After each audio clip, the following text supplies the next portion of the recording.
प्रकृति को यदि ईश्वर ने बनाया है, यदि हम प्रकृति को नहीं बनाया, मूल प्रकृति को नहीं बनाया, नहीं, मूल प्रकृति जो है कार्य जगत को, उसको यदि ईश्वर बनाया है ऐसा माने, नहीं नहीं उसमें ऐसा, अगर ऐसा माने तो, ऐसा माने तो उसका प्रतिवाद कैसे करेंगे? अगर ये माना कि जिसको मूल प्रकृति का है, तो मूल का मतलब क्या होता है? मूल प्रकृति, अगर आप उसके लिए इन्होंने शब्द, तो बता दिया कि मेरे जिसका प्रश्न को, वाक्य को सुनो पूरा, फिर बोलना।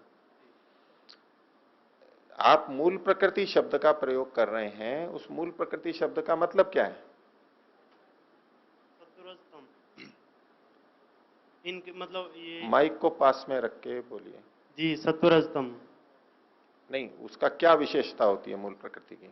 मतलब इन्होंने जिस तरीके से सूत्र में बता दिया है कि जिसका मूल नहीं होता, ये तो बता दिया, लेकिन हम इसको यदि ईश्वर ईश्वर ने बनाया, ईश्वर इसका मूल है ऐसा माने।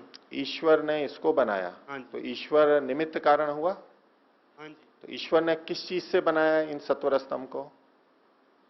किसी से बनाया होगा, तो मतलब किसी से तो बनाया होगा ना। जिसको प्रकृति कहा है उसी उसी से बनाया। वो तो सत्वर स्तंभ हो ही गए ना। आप सत्वर स्तंभ के लिए प्रश्न कर रहे हो कि इसको भी ऐसा मान लें कि इसे ईश्वर ने बनाया। जी, चलो थोड़ी देर के लिए कर लेते हैं जी, कि परमात्मा ने, जिसको इन्होंने प्रकृति कहा, सत्वर स्तंभ, उसको बनाया। तो उन सत्वर स्तंभ को किससे बनाया? परमात्मा तो निमित्त कारण है, चेतन। तो जो उपादान कारण है वो क्या है? कुछ ना कुछ मानना होगा। वो क्या है? कुछ ना कुछ मानेंगे। यही तो था, पारंपरियेपि परिनिष्ठा इति संज्ञा मात्रम। आप अगर पीछे कुछ मान भी लें, फिर उस पर मैं वही प्रश्न कर दूंगा आपसे कि जिससे आप मान रहे हो कि सत्वर स्तंभ बने, मैं ऐसा भी क्यों नहीं मान लूं कि परमात्मा ने उसको भी बनाया? कर सकते हैं ना, जैसे आप कर रहे हैं, तो आप पे भी तो प्रश्न कर सकते हैं। नहीं मतलब इसको मूल में तो खैर ईश्वर को एक को रख लेते हैं अथवा जीवात्मा को भी रख लेते हैं, हाँ, लेकिन यदि प्रकृति को वहां पर रखा जाए तो मतलब ये प्रश्न होता है कि किससे बनाया, निमित्त कारण कौन है? उपादान कारण कौन है? निमित्त कारण तो परमात्मा हो गया। जी, प्रश्न उपादान कारण का बनेगा। जी, किससे बनाया? जिससे भी बनाया, जो मूल चीज है, जी, वो अविभाज्य होगी, वो नित्य होगी। किसी न किसी को तो मानना होगा। वही बात कही थी, पारंपरिय भी परिनिष्ठा। आप कितनी भी परंपरा मान लो, कहीं ना कहीं तो रुकना पड़ेगा। नहीं तो आप सत्वर स्तंभ पे प्रश्न उठा रहे हैं, आप जो उसका कारण बताएंगे उस पर मैं प्रश्न उठा दूंगा, और मैं जो कारण बताऊंगा कोई तीसरा उस पर प्रश्न उठा देगा कि इसका भी कोई ना कोई होगा, इसको भी बनाया होगा, ऐसा क्यों ना मान ले। कुछ भी मानते जाओ, कहीं ना कहीं तो मूल में रुकना पड़ेगा आपको। जी। ठीक है, आगे देखिए 71वां सूत्र। तो पीछे हमने जो सत्वरज स्तंभ साम्यावस्था प्रकृति सूत्र देखा था 61, उसी की ही थोड़ी और व्याख्या यहां पर की जा रही है। 71वां सूत्र बोलेंगे, महदाख्यम आद्यम कार्यम तन मनः। महदाख्यम, महत नाम का, प्रकृतिर महान, वहां कहा ही था, महत महान एक ही बात है। तो महत नाम का आद्यम कार्यम, आद्यम मतलब आदि में होने वाला, सबसे पहला कार्य है। तब मूल प्रकृति से जो सबसे पहली चीज उत्पन्न हुई है वो महत है। वहां केवल ये कहा था प्रकृतिर महान, प्रकृति से महतत्व बनता है। यहां ये बात स्पष्ट कही जा रही है कि ये जो महत है ये प्रकृति का आदि कार्य है, सबसे पहला कार्य है, प्रथम कार्य है। सबसे पहली चीज ये उत्पन्न होती है। तो महत आद्यम कार्यम, महदाख्यम आद्यम कार्य, महत नाम का जो कार्य है वो आद्य कार्य है, सबसे पहला कार्य है। इतना एक बात हुई। और कहा तन मनः, और वो जो ये महत है, ये मनः मन है। अब ये मन शब्द आया है यहां पर। अब ये वो मन नहीं है जो अहंकार से बना हुआ मन है। ये मन का मतलब है बुद्धि, या मन शब्द बुद्धि के लिए काम में लिया जा रहा है, जिससे हम मनन करते हैं। ये वो वाला मन नहीं जिससे हम जानते हैं, मन्यते अवबुध्यते, जिससे जानते हैं हम, निश्चय करते हैं। या मन शब्द का मतलब बोधन अर्थ में, अवबोधन अर्थ में। अब ये शास्त्र की कुछ ऐसी शैलियां हैं, उन्होंने इन शब्दों का प्रयोग किया है। अगर हम यूं गड़बड़ करने लगे, नहीं यहां मन लिखा है, मतलब सबसे पहले मन उत्पन्न होता है। अब उधर महतत्व यानी बुद्धि तत्व है, वो कह रहे हैं कि सबसे पहले बुद्धि उत्पन्न होती है, बोले नहीं यहां लिखा है सबसे पहले मन उत्पन्न होता है, तो ये परस्पर विरोध हो जाएगा, ऐसा नहीं करना है। यहां बुद्धि को ही मन शब्द से कहा गया है, बुद्धि को भी मन शब्द से कह दिया जाता है, प्रयोग होता है, यद्यपि मन अलग होते हुए भी। जैसे योग दर्शन में हुआ है, चित्त शब्द है, मन शब्द है, बुद्धि शब्द है, परस्पर एक दूसरे के लिए प्रयोग हुए हैं वहां पर। तो महदाख्यम आद्यम कार्यम तन मनः, महत नाम का सबसे पहला कार्य है और उसको मन कहेंगे, लेकिन ये अहंकार से बनने वाला मन नहीं है, ये बुद्धि वाला मन है। बोलिए।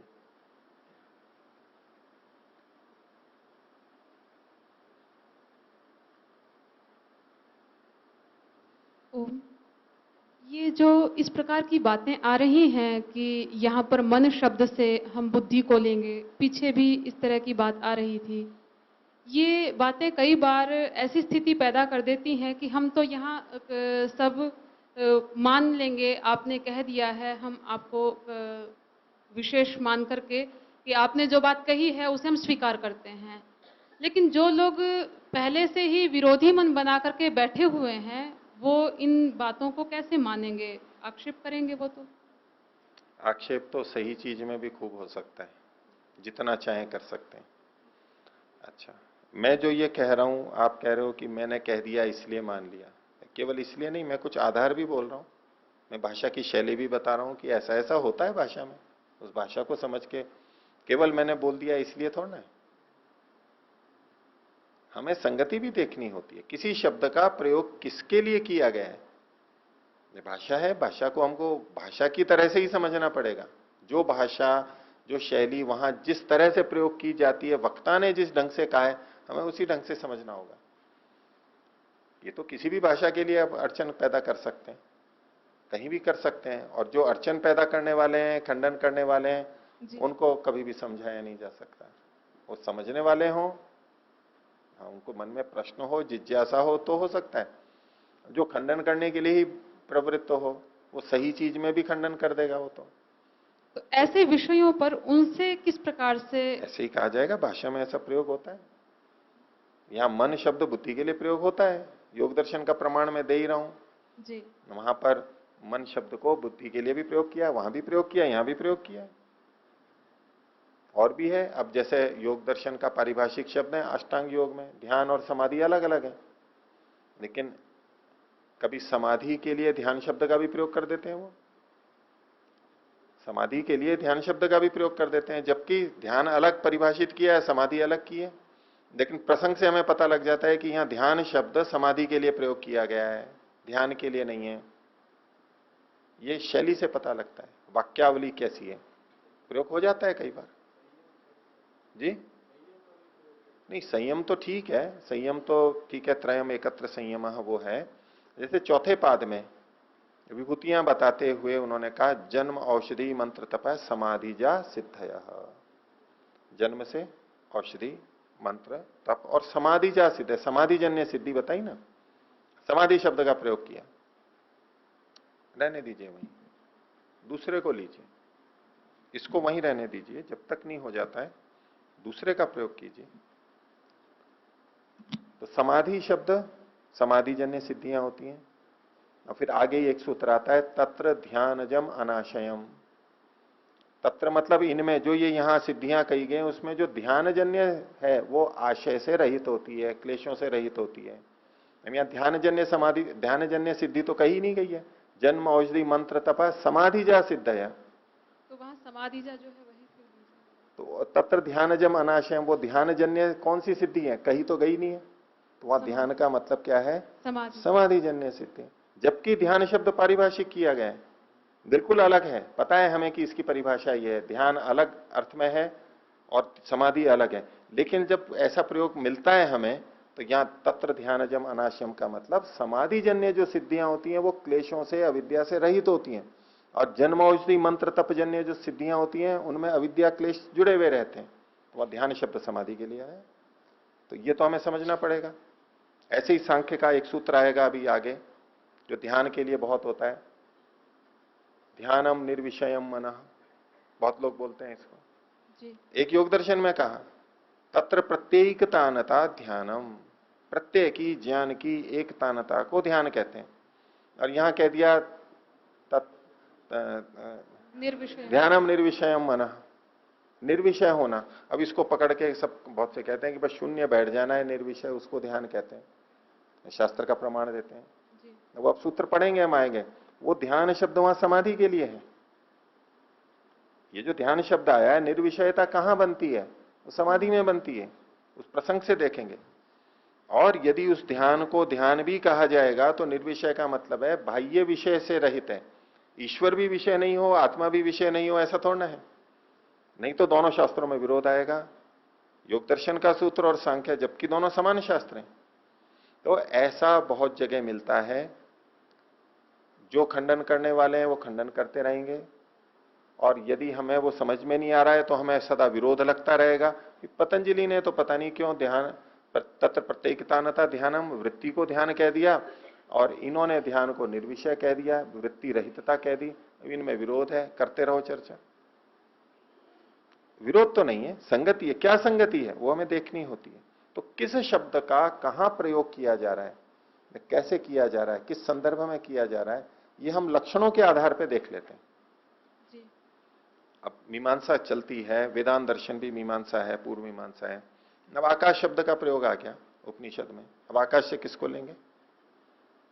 अब ऋग्वेद का पहला ही मंत्र अग्नि मीड़े पुरोहितम, अग्नि शब्द आ गया, क्या अर्थ लेंगे?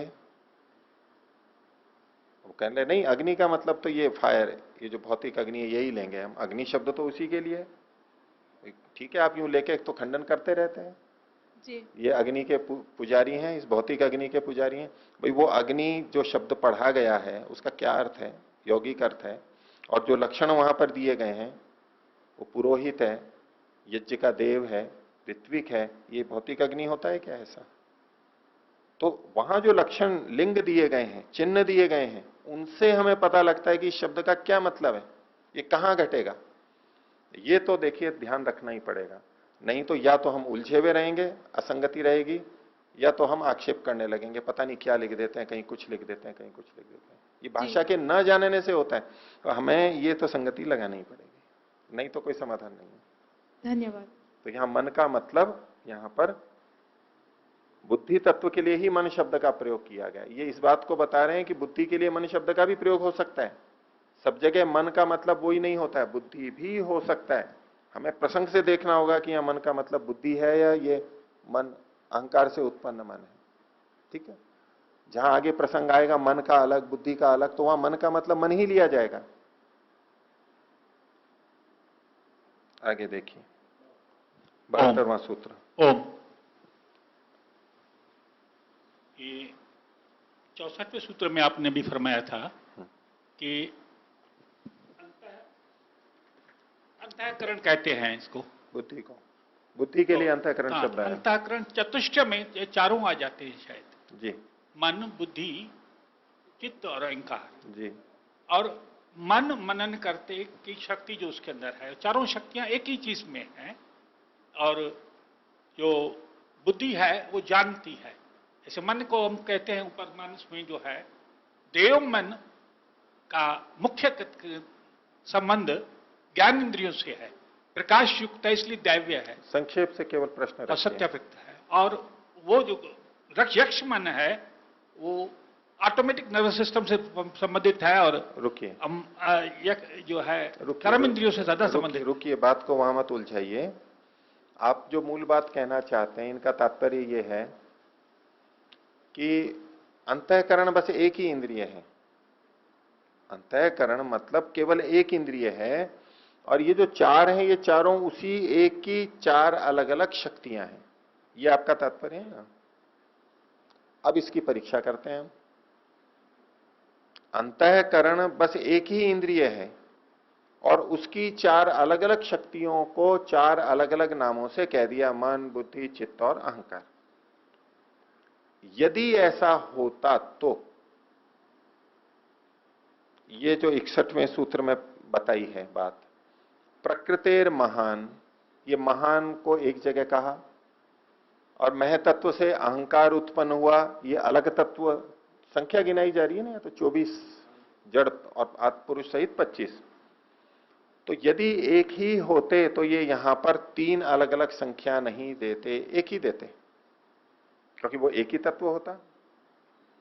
लेकिन महतत्व अलग कहा, अहंकार अलग कहा, और अहंकार से 11 इंद्रियों में मन अलग का है, और उनको 3 संख्या अलग गिनी है। हम इधर उधर नहीं कर सकते, नहीं तो 24 संख्या पूरी नहीं होगी हमारी, 25 पूरी नहीं होगी। तो ये तीनों को अलग अलग कहा है, इसलिए तीनों को अलग अलग इंद्रियां कहा जाएगा। अंतःकरण एक सामूहिक संज्ञा है। अब जैसे बाह्यकरण, बाह्यकरण कितने हैं? 5 बाह्य, 5 ज्ञानेन्द्रिया, 5 कर्मेंद्रिया, 10 हुए। ऐसा करते हैं कि एक ही मान लेते हैं उसको। अब मैं इन्हीं की शैली से इनको पूछ रहा हूं तो इनको आपत्ति हो रही है। भाई जैसे आपने अंतःकरण एक मान लिया, मेरी बात सुनो अभी, अंतःकरण एक मान लिया तो उसकी 3 शक्तियां मान ली, तो एक बाह्यकरण हो गया, और ये 10 उसकी शक्तियां हैं, अलग अलग है, एक ही। अब देखो ये स्पीड को स्वीकार नहीं होगा इनको।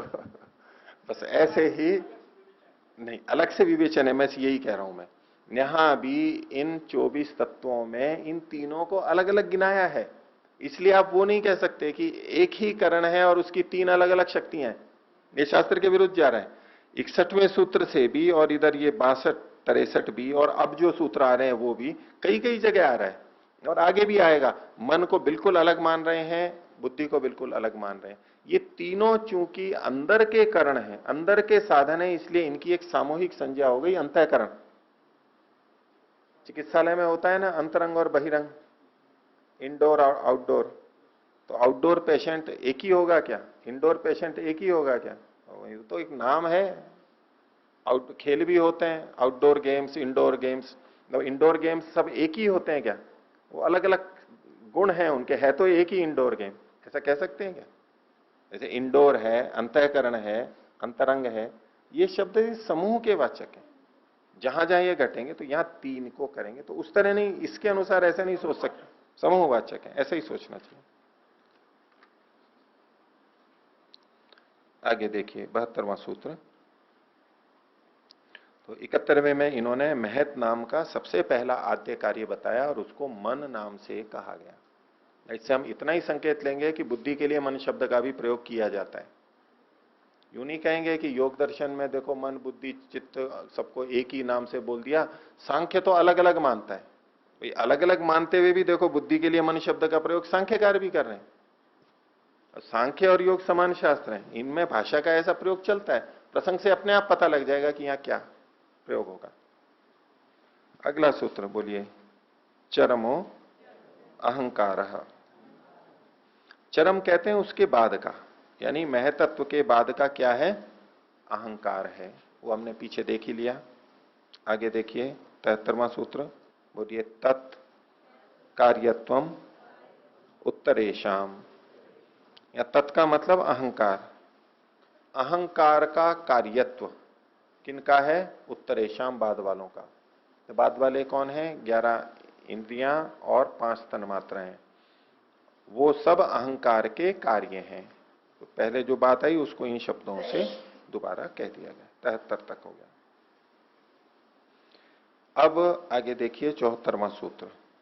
मूल प्रकृति आदि कारण है, उस बात को सिद्ध करने के लिए एक उदाहरण से समझा रहे हैं। सूत्र बोलेंगे, आद्य हेतुता तद्वारा पारंपर्येपि अणुवत। तद्वारा में तत्शब्द का मतलब है कार्य, कार्य के द्वारा, जो कार्य वस्तुएं उत्पन्न होती हैं उनके द्वारा। आद्य हेतु पारंपर्येपि, परंपरा मानने पर भी, ये जो कार्य द्रव्य है उसका टुकड़ा किया तो ये, उसका टुकड़ा किया तो ये, उसका टुकड़ा किया तो ये, उसका टुकड़ा किया तो ये, ऐसे जो परंपरा से हम छोटा करते जाते हैं तो भी आद्य हेतुता हम स्वीकार करते हैं।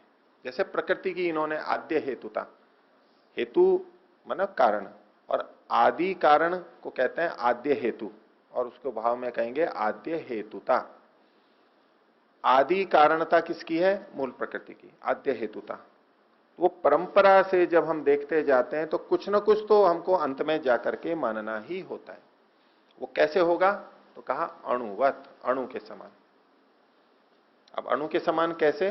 तो हमने कोई पहाड़ ले लिया, पहाड़ का टुकड़ा कर दिया, तो एक पत्थर आ गया, चट्टान आ गई, उसका टुकड़ा किया और छोटे टुकड़े और छोटे टुकड़े करते करते करते सबसे छोटा टुकड़ा क्या बनेगा? अणु बनेगा। ये वैशेषिक की दृष्टि से कथन है। अणु यानी परमाणु, उसको सबसे छोटा कण माना गया है वैशेषिक के अंदर। जो ये 5 भूतों वाले हैं, महाभूतों वाले हैं, इनको सबसे छोटा कण वहां माना गया है, एक इस दृष्टि से। तो जैसे वहां छोटा करते करते करते मूलभूत इकाई क्या है? वो अणु होती है, और अणु से नीचे जाएंगे तो फिर नहीं बचेगा कुछ वहां। ऐसे ही यहां भी सूक्ष्म में तोड़ते तोड़ते तोड़ते जो अंतिम होगा, आदि सबसे पहले वाला कारण होगा, सबसे अंतिम होगा, वो प्रकृति होगी। तो अणु को यहां सबसे छोटा माना गया एक दृष्टि से। वैसे सत्वर स्तंभ को, प्रकृति को सबसे छोटा माना गया है, लेकिन अणु को भी छोटा माना गया एक दृष्टि से। इसको यूं समझिए कि हमारा शरीर है, ये एक इकाई है, अवयवी है। अब इसके अवयव करेंगे तो हम टुकड़े करेंगे तो क्या होगा? टुकड़े कीजिए, देखें, हाथ, पैर, सिर इत्यादि। अब हाथ को ले लीजिए, उसके और टुकड़े कीजिए। क्या टुकड़े करेंगे? उंगलियां, हथेली, पहुंचा, बाजू। अब किसी एक को ले लीजिए, एक उंगली को ले लीजिए, उसके टुकड़े कीजिए, 3 टुकड़े हो जाएंगे पूर्व में। और टुकड़े कीजिए, और टुकड़े कीजिए, हड्डी अलग हो जाएगी, मांसपेशियां अलग हो जाएंगी, कंडराएं, टेंडन्स अलग हो जाएंगी, जो जो भी करना है। एक मांसपेशी पकड़ ली, उसके भी छोटे कीजिए, छोटे छोटे उसके लस्य लेशे होंगे, उतक उतक होंगे। अब एक उतक पकड़ लिया, उसके भी छोटे टुकड़े कीजिए, कहां तक जाएंगे? कोशिका तक, कोशिका तक। अब कोशिका से पीछे नहीं जाएंगे। इस शरीर की मूल इकाई क्या है? कोशिका। यद्यपि कोशिका के भी टुकड़े हो सकते हैं, लेकिन शरीर की मूल इकाई शरीर शास्त्री की दृष्टि में पूछी जाए तो कोशिका को कहेगा, कोशिका से छोटा नहीं कहेगा। हाँ, कोशिका से भी छोटा जो अध्ययन होता है वो उसको चीरफाड़ करके जाएगा, वो उसमें अलग अलग चीजें, क्रोमोसोम देखेगा, माइटोकॉन्ड्रिया देखेगा और देखेगा, वो सब छोटे छोटे होगा। और उससे भी छोटा जाएगा तो वो और छोटा चला जाएगा, अणुओं में जाएगा, एटम में जाएगा, मॉलिक्यूल में जाएगा, एटम में जाएगा, वो कहीं भी जा सकता है। फिर एटम अंतिम इकाई हो गई, फिर वो एटम में भी अंदर चला जाएगा। और लेकिन एक इकाई पे जाके हमें रुकना होता है। तो शरीर की मूलभूत इकाई कोशिका, अब उससे छोटा नहीं जाएंगे। तो जैसे कहा जाए शरीर को छोटे छोटे करते करते अंत में एक कोशिका सबसे छोटी इकाई बचती है, ऐसे इस सृष्टि को छोटा करते करते करते अंत में मूल प्रकृति बचती है। अच्छा, हमारा राष्ट्र है, मान लीजिए भारत राष्ट्र है, इसकी इकाई क्या है? राष्ट्र की इकाई क्या है? भारत। भारत तो पूरा एक राष्ट्र हो गया ना, इसकी इकाई क्या है? परिवार कह रहे हैं। अच्छा, और परिवार की इकाई गांव कह रहे हैं, चलो गांव को माना, या और छोटा नहीं कर सकते? एक व्यक्ति, एक नागरिक, एक नागरिक को हम राष्ट्र की इकाई मान सकते हैं ना? ठीक है। अब यूं मोटे तौर पे गांव को भी कह सकते हैं, या तो जिले को कह सकते हैं, या परिवार को, लेकिन वैसे एक व्यक्ति इकाई है। हर व्यक्ति की अपनी राष्ट्रीयता होती है ना, मैं भी भारतीय हूं, ये भी भारतीय हैं, ये भी भारतीय हैं, तो राष्ट्रीयता है। तो राष्ट्र की इकाई कौन होगा? प्रत्येक उसका नागरिक, एक एक। अब इससे छोटा नहीं जाएंगे। अब इससे छोटा चले गए तो वो राष्ट्र की इकाई नहीं कहलाएगा, उसके छोटे को राष्ट्र की इकाई नहीं कहेंगे। मेरे हाथ पैर कट के इधर उधर हो जाए तो क्या ये भी राष्ट्र की इकाई है? वो राष्ट्र की इकाई नहीं है।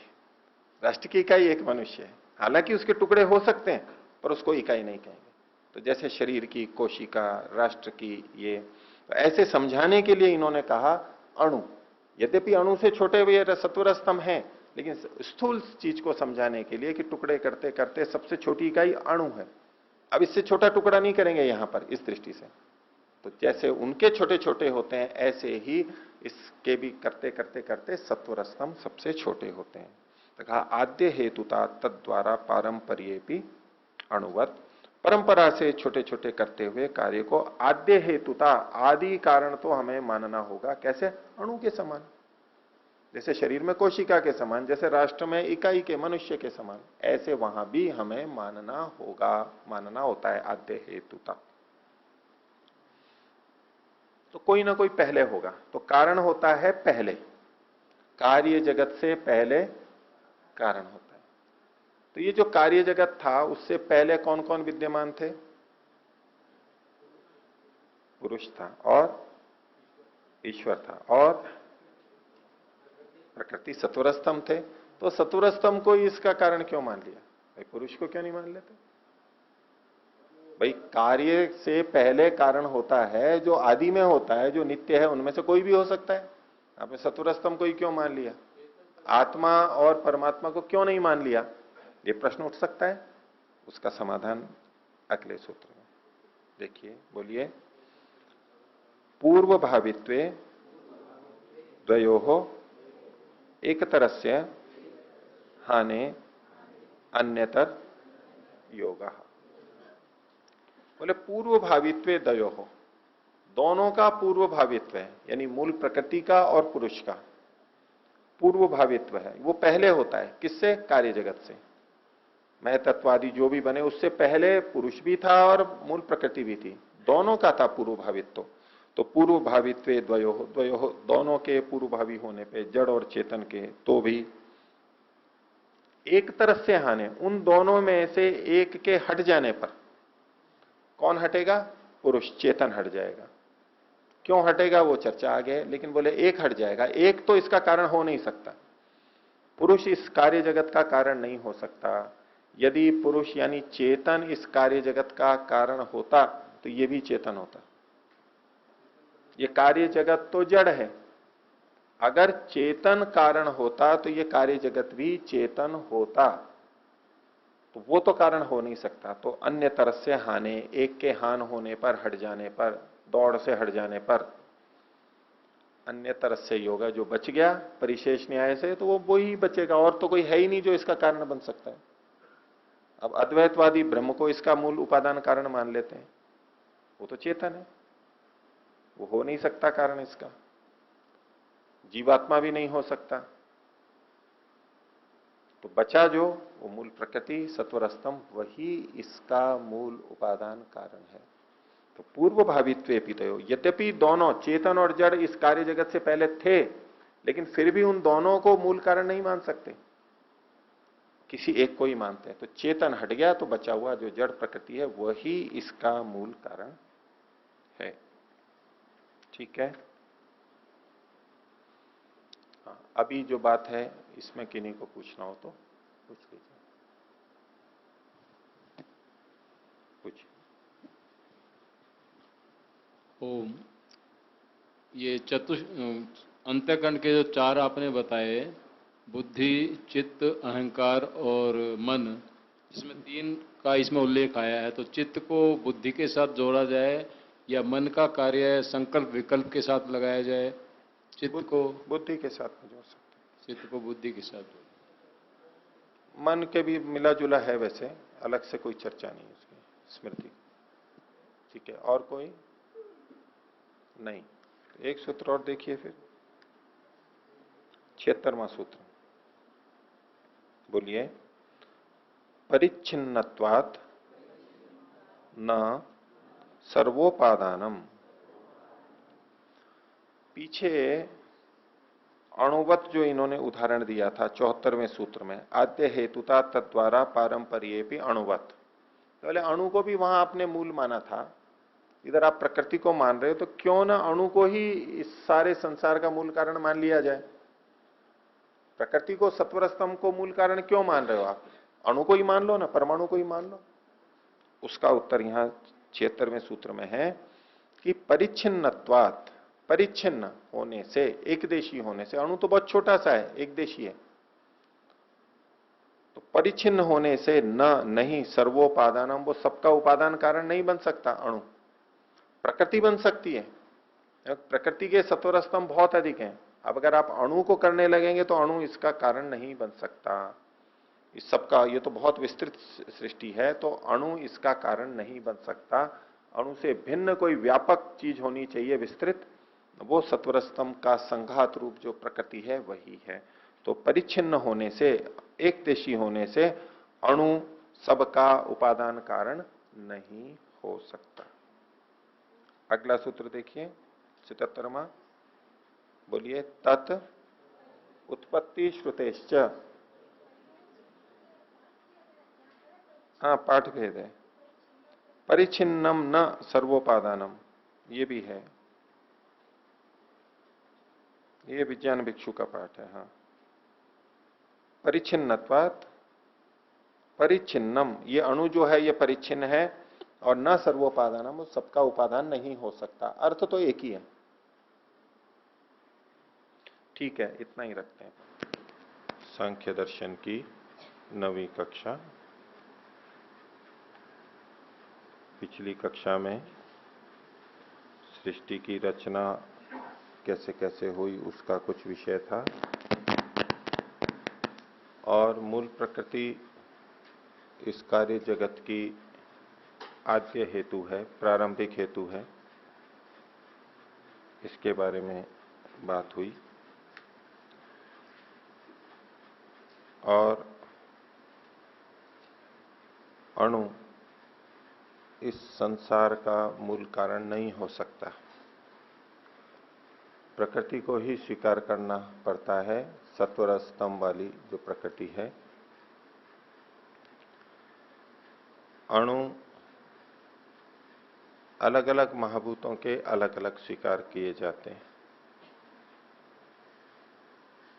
यदि किसी एक प्रकार के अणु से ये सृष्टि बने तो ये विविधता नहीं हो सकती। अणु भी अलग अलग प्रकार के होते हैं, और अणुओं से कुछ बनेगा तो केवल भूतात्मक जगत ही बनेगा, बाकी इंद्रियां आदि जो हैं, सूक्ष्म शरीर हैं, ये उन अणुओं से नहीं बन सकते। इसलिए अणु को इस कार्य जगत का मूल आदि कारण स्वीकार नहीं किया जाता। अणुओं का भी जो मूल है अंतिम सत्वर स्तंभ प्रकृति, मूल प्रकृति, उसी को आदि कारण स्वीकार किया। ये हमने पीछे देखा था। आप में से जिनको पूछना हो तो वो पूछ सकते हैं। इनको दीजिए।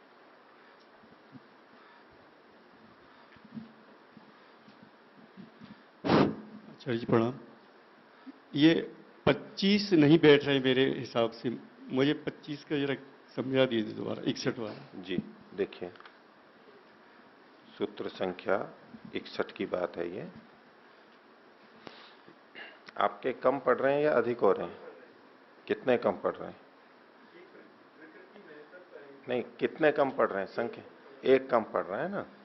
तो देखिए, प्रकृति एक हो गई, महतत्व 2 हो गया, नहीं दूसरा अहंकार 3, 5 तन्मात्राएं साथ में जुड़ी तो 8, और ये जो उभयम इंद्रियम है इसमें 11 जोड़ना है। बाह्य इंद्रियां 10 और अभ्यंतर इंद्रिय मन 1। ये तो मैं कल स्पष्ट किया था ना। आप उभय इंद्रिय का मतलब ज्ञानेन्द्रिय कर्मेंद्रिय लेंगे तो 10 ही आएगा, वो एक की गड़बड़ करेगा। इसीलिए यहां पर अर्थ क्या लिया, उभयम इंद्रिय मतलब बाह्य और आभ्यंतर, जो कि 63वें सूत्र से भी सिद्ध होता है। मन को आप छोड़ गए, ठीक है, अब पूरी हो गई। इनको दीजिए। ओम प्रणाम आचार्य जी।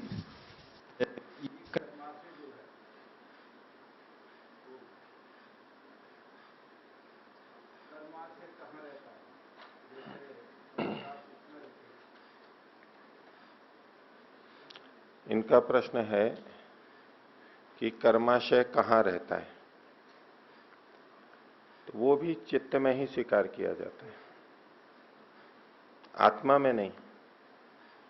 उसका जो लेखा जोखा होगा परमात्मा के ज्ञान में भी रहता है।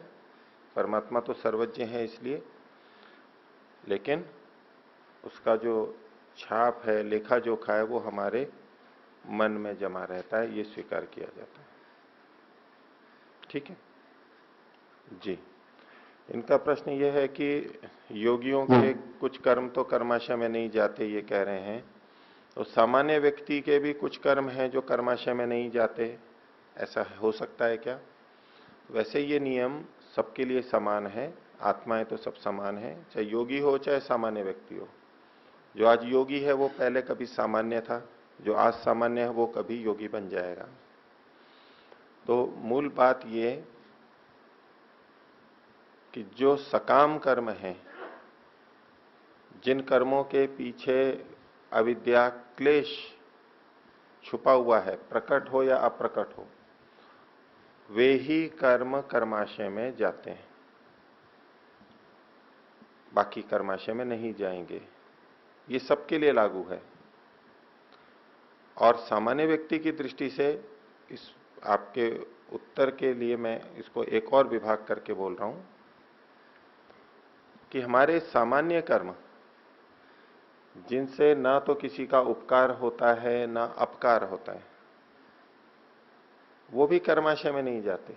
वो हमारे कर्म हैं, वो क्रियाएं हैं सामान्य, जिसका कि मैंने पिछले प्रसंग में उदाहरण आदि भी दिए थे कि अगर मैं अपने हाथ को खोल रहा हूं, बंद कर रहा हूं, ऐसे ही बैठ के कसरत की तरह से, अब ये क्रिया तो कर रहा हूं मैं, इसको आप कर्म कह सकते हैं, किंतु इससे कोई कर्माशय नहीं बन रहा है, इससे कोई कर्माशय नहीं बन रहा है। हम अपने बर्तन साफ कर रहे हैं, हम अपने कपड़े धो रहे हैं, हम अपना व्यक्तिगत शुद्धि कर रहे हैं, इससे कोई कर्माशय नहीं बनेगा। व्यायाम कर रहे हैं, ये क्रियाएं हैं, बहुत अधिक हैं ये क्रियाएं, इनसे कर्माशय नहीं बनेगा। यानी हम ये कर्म करें, इससे हमारा कर्माशय बने और कर्माशय से फिर हमें कुछ फल मिले बाद में, ऐसा नहीं है। ये क्रियाएं ऐसी हैं, इसी समय जो होना है परिणाम आ जाता है, इसको फल नहीं कहते, ये परिणाम कहते हैं। ठीक है, तो सामान्य व्यक्ति के ये कर्म, सामान्य ही नहीं योगी के भी, ये जो एक सामान्य गतिविधियां हैं हमारे जीवन यापन के लिए हम करते हैं, और कोई निरर्थक बैठा बैठा पैर वैसे ही हिला रहा है, तो उससे कोई संस्कार तो पड़ेंगे इन सब से, लेकिन कर्माशय नहीं बनेगा। आदत तो पड़ेगी, ये जो व्यायाम आदि, कपड़े धोना, स्नान करना, दिनचर्या, ये जो सामान्य कर्म दिख रहे हैं, इससे कर्माशय भले ही नहीं बन रहा है, लेकिन संस्कार तो पड़ते हैं, इससे आदत तो होती है, छाप तो पड़ती है। और यदि हमारे इन कर्मों से करने या न करने से दूसरों को बाधा होती है, तो अब उससे पाप कर्माशय बनेगा कि हमने भोजन करने के बाद में थाली को साफ नहीं किया या अच्छी तरह नहीं किया, उसमें कुछ लगा हुआ है और मोटा मोटा साफ करके रख दिया, अब इसके कारण से दूसरे को उसे विशेष साफ करना हो रहा है, या वो थाली गंदी दूसरे के सामने गई और अब वो देख रहा है कि देखो साफ नहीं है, और फिर वो उठ करके साफ करेगा, या उसके मन में ग्लानि, ये जो हम बाधा खड़ी कर रहे हैं दूसरे के लिए, इससे तो पाप लग जाएगा।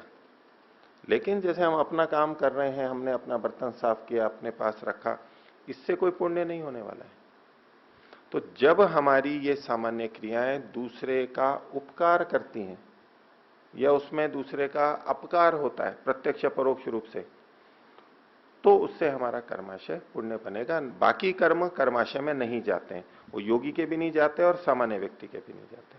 जी। जीवात्मा को जो है मतलब देखने की सामर्थ्य उसमें है, लेकिन बिना इंद्रियों के वो नहीं देख सकता। तो जब हमारे संस्कार वगैरह चित्त में होते हैं तो वहां तो इंद्रिय काम करती नहीं, मन रह गया, फिर वो कैसे देखता है? जो भी हमारे चित्त में चीजें आई, मन भी एक इंद्रिय है, उस इंद्रिय के माध्यम से ही हमें ज्ञात होता है। देखने का मतलब आप मात्र ज्ञानेंद्रिय ही नहीं लीजिए कि ज्ञानेंद्रियों से हम जो देखते हैं वही देख सकते हैं, वही जानते हैं, ऐसा नहीं है। जब आपने ये कथन किया कि आत्मा में देखने का सामर्थ्य है और वो बिना इंद्रियों के नहीं देख सकता, देखने का मतलब है जानने का। तो उसका मतलब केवल ज्ञानेंद्रियां आप ले रहे हैं, और इसलिए आपका प्रश्न उठ रहा है कि मन में जो संस्कार है उसको कैसे जानेगा, जब ज्ञानेंद्रियां तो है ही नहीं। इंद्रियां मतलब ज्ञानेंद्रियां आप सीमित अर्थ ले रहे हैं, जबकि अंतःकरण की तीनों इंद्रियां भी इंद्रियां हैं, मन भी एक इंद्रिय है। तो मन में स्थित संस्कारों का जो साक्षात्कार होगा वो मन के माध्यम से होगा, इसलिए इंद्रिय की सहायता तो वहां भी ली गई है। ज्ञानेंद्रियां नहीं जना सकती उसको, ज्ञानेंद्रियों का वो विषय ही नहीं है। जैसे सुख और दुख, सुख और दुख भी मन का विषय है, ज्ञानेंद्रियों का नहीं है। और आत्मा सुख दुख को बिना इंद्रियों की सहायता के नहीं भोग सकता बद्धावस्था में। तो किस इंद्रिय की सहायता से भोग रहा है? मन के माध्यम से।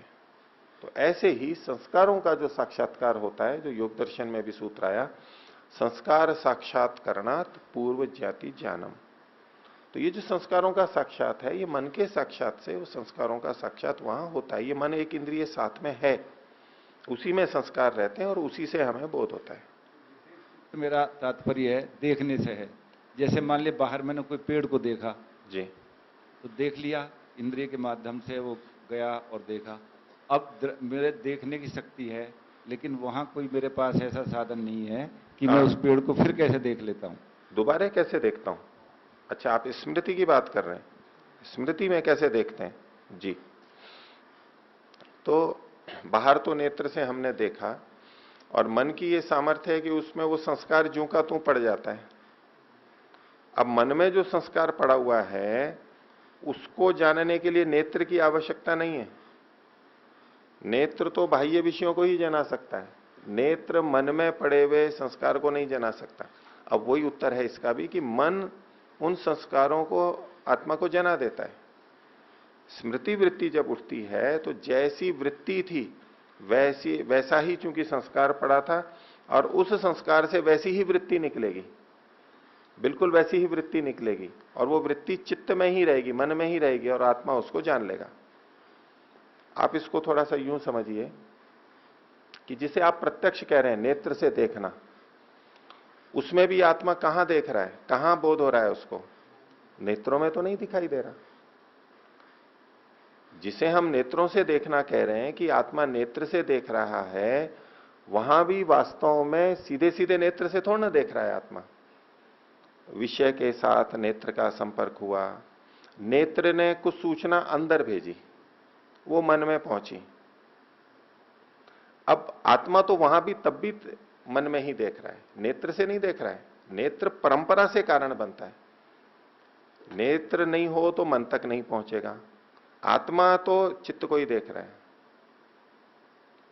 योग दर्शन का एक सूत्र भी आता है, सदा ज्ञात चित्त वृत्तय तत्प्रभो पुरुषस्य अपरिणामित्वात्। आत्मा तो चित्त को ही, मन को ही देखता रहता है हमेशा। ये तो हमें प्रतीत होता है जैसे कि हम बाहर देख रहे हैं। अभी हमें अनुभूति ये होती है जैसे अब हम एक दूसरे को देख रहे हैं कि मैं देखो उनको देख रहा हूं, उनको देख रहा हूं, इस पेड़ को देख रहा हूं। ऐसा तो हमें व्यवहार के लिए प्रतीति होती है, लेकिन वास्तव में आत्मा कहां देख रहा है? मन में ही देख रहा है। तो जो प्रत्यक्ष रूप से देखना है इंद्रिय के माध्यम से, तब भी आत्मा मन में ही स्थित चित्र को ही देख रहा है। और जब नेत्र से नहीं देख रहे हैं तो पहले देखे हुए की जो स्मृति आ रही है वो भी चित्त में ही देख रहा है। तो दोनों में जगह ऐसा ही है। वहां दिखा मतलब मन दिखा देता है, मन तो जड़ है। मन दिखाता है, मन दिखाता है। चश्मा तो वही काम करेगा ना जो आंख होंगी, अगर अंधे के लगा दो तो कैसे होगा? हाँ, ये बात ठीक है कि चश्मा तभी दिखाएगा जब नेत्र होंगे। ठीक है, आपकी बात ठीक है, इसको मैं शब्द बदल करके बोल रहा हूं आप ही की बात को, ताकि वो शब्द बदल के मैं फिर समाधान आपका दे सकूं।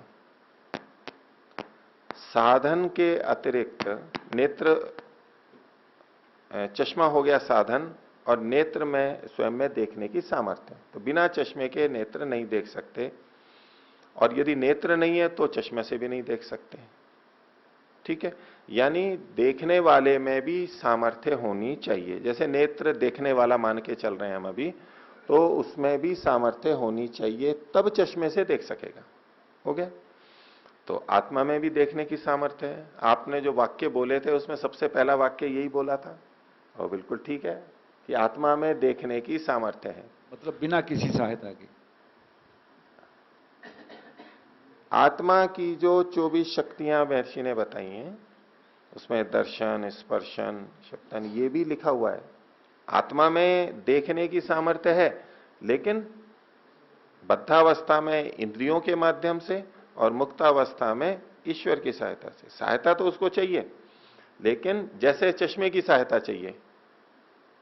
लेकिन यदि नेत्र में देखने की सामर्थ्य न हो, इसी तरह से आत्मा में खुद में देखने की सामर्थ्य न हो, तो इंद्रियां होंगी तो भी वो नहीं देख सकता। तो आत्मा में देखने की सामर्थ्य है, लेकिन वो देखने की सामर्थ्य स्वयं की अपने आप नहीं है, वो इंद्रियों साधनों के माध्यम से देख सकता है। अब पत्थर है, वो साधनों के माध्यम से भी नहीं देख सकता, कितने ही साधन हो, लेकिन आत्मा साधनों के माध्यम से देख सकता है, ये उसकी विशेषता है। तो आत्मा में देखने की सामर्थ्य है, उसका ये मतलब नहीं है कि वो बिना आंखों के देख लेता है, बिना साधनों के, बिना ईश्वर के देख लेता है, ये मतलब नहीं है। साधनों के होने पर वो देख सकता है, ये उसकी सामर्थ्य है आत्मा की। तो ठीक है, इसी तरह मन से भी जानता है आदमी, सभी चीजों पे यही लागू होगा। ठीक है, और किन्हीं को?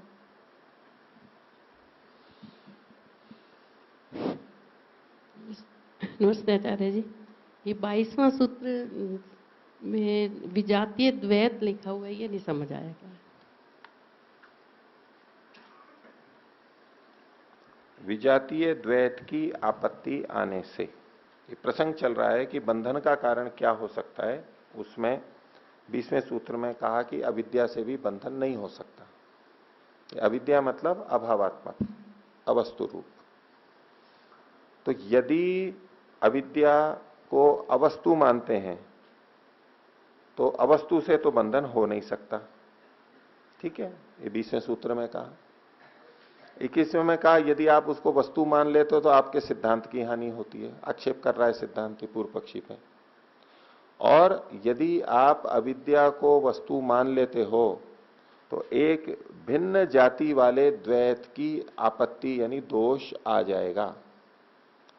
ये जो है अद्वैत को मानने वाले केवल ब्रह्म को मानते हैं, तो अविद्या जो है ये ब्रह्म से विजाती है, भिन्न जाति वाला है, भिन्न स्वरूप वाला है, ऐसा इनको मानना पड़ेगा। और मानेंगे तो विजातीय द्वैत, ये जो दूसरा एक साथ में उपस्थित हो गया, वो तो अद्वैत मानते हैं एक ही, और वो चेतन ब्रह्म को मानते हैं। तो ये जो अविद्या को स्वीकार किया ये विजातीय द्वैत है, इसकी आपत्ति आ जाएगी, इसको आपको मानना पड़ेगा। ये उनमें दोष दिखाया। धन्यवाद। विजातीय जैसे कि गाय और घोड़ा, गोत्व और अश्वत्थ, इनमें भिन्न जाति था, विजातीय है ये, जड़ और चेतन ये विजातीय है। ऐसे ही ये अविद्या ब्रह्म की अपेक्षा भिन्न है, तो ये विजातीय है। इस विजातीय द्वैत की दो आ जाएगा, इसकी आपत्ति आ जाएगी। ठीक है, तो आगे चलेंगे। 76वें सूत्र तक पिछली कक्षा में हो गया था, और प्रसंग ये चल रहा था कि मूल प्रकृति यानी सत्व रजतम ये कार्य जगत के आदि कारण है, मूल कारण है, अणु हो नहीं सकते। तो इसी की पुष्टि में 77वां सूत्र है, जिसमें कि शब्द प्रमाण को उल्लेखित करते हुए अपनी बात को पुष्ट किया जा रहा है। बोलेंगे 77वां सूत्र, तदुत्पत्ति श्रुतेश्च। तत् का मतलब है प्रकृति, प्रकृति से कार्य जगत की उत्पत्ति की श्रुति होने से, सुने जाने से, श्रुति कहते हैं शब्द प्रमाण को, वहां ये लिखा गया है, बताया गया है, ये कथन वहां मिलने से, इसलिए भी हम ये मानते हैं कि प्रकृति से ही ये संसार बना है, अणु से नहीं बना या और किसी चीज से नहीं बना है, ब्रह्म से भी नहीं बना है। ब्रह्म को संसार का जो उपादान कारण मान लिया जाता है, बोले वो भी नहीं है, न तो ब्रह्म है, न अणु है, मूल प्रकृति से, सत्वर स्तंभ से ही ये सारा संसार बना है, इसकी श्रुति भी है, शब्द प्रमाण भी है, वेद के मंत्र हैं, उपनिषद के मंत्र हैं, इसलिए भी प्रकृति को ही इस संसार का आदि कारण माना जाता है। तो प्रकृति की उत्पत्ति की श्रुति, प्रकृति से जो ये उत्पन्न हुए हैं, तो उसमें ऋग्वेद का नासदीय सूक्त है, उसके अंदर ये वर्णन आता ही है आभू शब्द से, तम आसी तमसा गूढ़ अग्रे इत्यादि, और इयम विसृष्टि यता आबभूव, ये भी उसी का है। ये सृष्टि जिससे उत्पन्न हुई है वो सारा का सारा प्रकृति का और उसका वर्णन है। और श्वेताश्वेतर उपनिषद में भी मिलता है, अजाम एकाम लोहित शुक्ल कृष्णाम भव्य प्रजा सृजमानाम स्वरूपाम। तो एक अजा है, अजा मतलब ऐसे तो बकरी को बोलते हैं, लेकिन न जायते इति अजा, जो उत्पन्न नहीं होती है, यानी अनादि है, अनित्य नहीं है, नित्य है। जो ऐसी एक अजा है, बकरी है, वो अजा प्रकृति है। कैसी है? लोहित शुक्ल कृष्णाम, तीन रंग बताए। लोहित कहते हैं लाल को, शुक्ल कहते हैं सफेद को, और कृष्ण कहते हैं काले को। ये तीन रंग बताए। ये तीन रंग सत्वर स्तंभ के प्रतीक हैं। लोहित हो गया ललाई लिए हुए, ये सत्व गुण का प्रतीक, शुक्ल हो गया रजगुण का प्रतीक, और काला हो गया तमोगुण का प्रतीक। इन तीनों से, ये तीन रंगों वाली है, ये सत्वर स्तंभमयी है, उससे ये सारा संसार बना है। तो प्रकृति से ये संसार बना है, इसकी श्रुति यानी शब्द प्रमाण भी मिलता है, इसलिए भी प्रकृति से ही हम स्वीकार करते हैं। तर्क वितर्क युक्ति भी लगाई और शब्द प्रमाण का भी यहां पर उल्लेख किया गया। ठीक है, बोलिए। प्रकृति में इनका प्रश्न है कि क्या प्रकृति में ज्ञान होता है? तो प्रकृति में ज्ञान नहीं होता उसका अपना।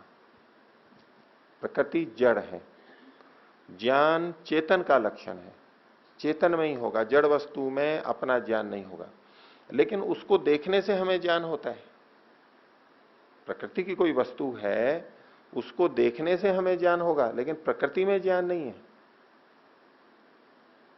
किसी पत्थर को, पहाड़ को देख करके हमें ज्ञान होता है कि हाँ ये पत्थर है, ये पहाड़ है, लेकिन इसका ये मतलब नहीं है कि हमने देखा और उसमें ज्ञान था और वो चल करके हमारे अंदर आ गया।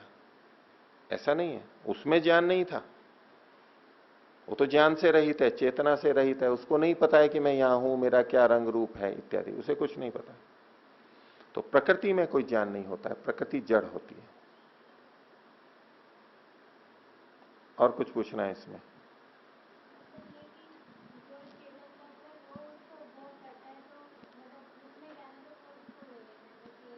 यही होगा, हाँ। चेतन तत्व अपने ज्ञान के अनुसार जड़ वस्तुओं का उपयोग करता है। जड़ वस्तु अपने आप में नहीं करवाती। चेतन के साथ में, जैसे हम शरीर के साथ में हैं, तो शरीर से संबंधित भोग हमें प्राप्त होते हैं, उपभोग होते हैं। चोट लग जाती है और कुछ होता है, दुख होता है, पीड़ा होती है, तो ये इनकी उपस्थिति में हमें बोध होता है, लेकिन बोध होता है चेतन को ही, प्रकृति को नहीं होता है। इसी तरह जैसे हम शरीर के संदर्भ में देखें, हमें कई बार ये प्रतीति होती है ना कि शरीर में दर्द हो रहा है।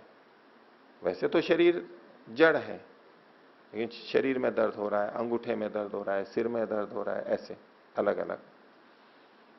लेकिन ये केवल हमारे उपयोग के लिए ऐसी व्यवस्था है कि वहां दर्द हमें प्रतीत होता है। नहीं तो कांटा कहीं चुभे और दर्द हमें वहां का पता ना लगे, संवेदना ना हो कि किस जगह पे कांटा चुभा है, तो फिर हम उसको हटा नहीं सकते। इसलिए ये अनुभूति रहती है, पर ज्ञान हमेशा चेतन को ही होता है। वो आगे विषय आएगा कि ये जो जितना भोग है सुख दुख का, वो चिदवसान है, चेतन पे समाप्त होता है। शरीर में प्रतीत होता है, लेकिन शरीर को अपने आप में कोई सुख दुख नहीं होता है। ऐसा दीजिए। अच्छा, तो जब प्रकृति को कारण माना,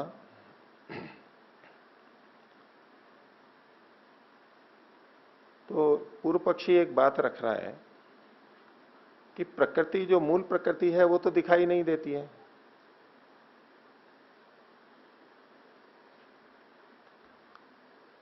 प्रकृति जो है वो तो दिखाई नहीं देती है। हमें कहां दिखाई देती है? सत्वर स्तंभ हमें कहां दिखाई देते हैं? हमारे को तो एक कार्य जगत दिखाई दे रहा है। तो क्यों ना उसको अवस्तु मान लिया जाए? ये जो प्रकृति है कैसी है? अवस्तु, बस शून्य है, कुछ नहीं है, क्योंकि हमें दिखाई नहीं दे रही, पता नहीं लग रहा है हमारे को। जैसे संसार में हम किसी चीज का अनुभव करते हैं तभी तो कहते हैं कि ये है, इसका अस्तित्व है, और जिसका हमें पता नहीं लगता, अनुभूति नहीं होती, तो हम नहीं मानते कि ये है। ऐसे ही सत्वर स्तंभ प्रकृति का हमें बोध तो हो नहीं रहा है, तो उसको अवस्तु क्यों ना मान लिया जाए?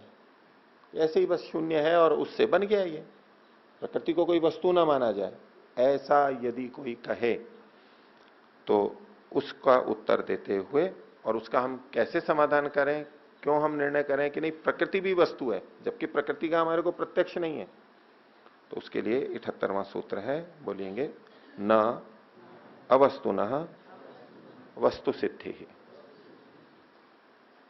एक सिद्धांत दिया वस्तु की सिद्धि, वस्तु मतलब कोई अस्तित्व वाली चीज है, उसकी सिद्धि यानी उसका बनना, कार्य वस्तु का बनना, किसी भी वस्तु का बनना अवस्तु से कभी भी नहीं होता है। अभी हमारे लिए यह विचारणीय है कि मूल प्रकृति वस्तु है या नहीं है। प्रश्न यह खड़ा किया गया कि मूल प्रकृति को अवस्तु मान लें। अब इसका उत्तर दिया जा रहा है कि संसार में जो भी वस्तु बनती है, जैसे कि दही बनाया, तो दही किससे बना? दूध से बना, और दूध क्या था? वस्तु है। तो ये जो दही एक वस्तु बना, वो किससे बना? वस्तु से ही बना है। रोटी बनी तो आटे से बनी, रोटी एक वस्तु है, तो वो जिससे बनी है वो भी वस्तु ही होनी चाहिए। क्या कोई ऐसा उदाहरण हमारे को दिखाई देता है कि ये वस्तु बनी है लेकिन किसी वस्तु से नहीं बनी, अवस्तु से बनी है? ऐसा कोई उदाहरण मिलता है? मिलता हो तो बताइए। नहीं मिलता। तो इस आधार पे हम ये निर्णय निकाल सकते हैं कि यदि कोई बनी हुई वस्तु हमें ज्ञात हो रही है, बना हुआ कार्य वस्तु, कार्य द्रव्य, तो ये वस्तु है, अस्तित्व है इसका, तो उसका जो कारण होगा, उपादान कारण होगा, वो भी वस्तु ही होगा, हमें पता लगे या ना लगे। तो कार्य जगत को जब हम वस्तु के रूप में सिद्ध कर रहे हैं, ये कार्य जगत है, वृक्ष है, पेड़ है, पृथ्वी है, शरीर है, ये वस्तु है, इतना तो हमें पक्का है ना। तो जब ये वस्तु है तो ये जिससे बने हैं वो अवस्तु तो नहीं हो सकती, वो भी वस्तु ही होगी, भले ही हमें अभी उसका प्रत्यक्ष न हो रहा हो। ये अनुमान से प्रकृति को वस्तु सिद्ध करने का प्रयास है।